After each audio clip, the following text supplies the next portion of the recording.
Devi Mahatmyam, Chapter 6 The Slaying of Dhumralochana. The Rishi said, The messenger, filled with indignation on hearing the words of the Devi, returned and related them in detail to the king of the Daityas. The Asura monarch, enraged on hearing that report from his messenger, told Dhumralochan, a chieftain of the Daityas, O Dhumralochan, hasten together with your army and fetch here by force that shrew, distressed when dragged by her hair. Or, if anyone else stands up as a savior, let him be slain, be he a god, a yaksha, or a gandharva. The rishi said. Then the Asura Dhumralochan, commanded thus by Shumbha, went forth quickly, accompanied by 60,000 Asuras. On seeing the Devi stationed on the snowy mountain, he asked her aloud, Come to the presence of Shumbha and Nishumbha. If you will not go to my lord with pleasure now, here I take you by force, distressed when dragged by your hair.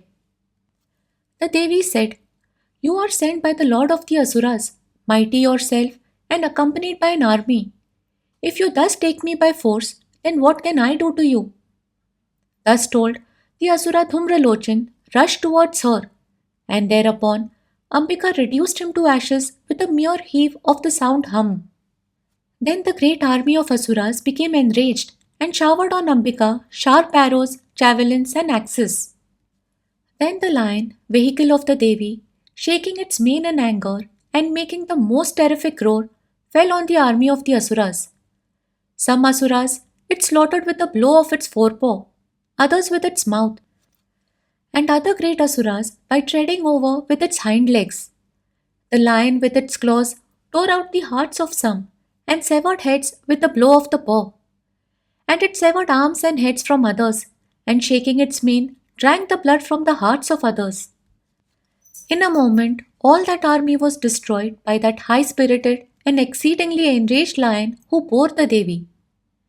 When Shumbha, the lord of the Asuras, heard that Dhumralochan was slain by the Devi and all his army was destroyed by the lion of the Devi, he was infuriated.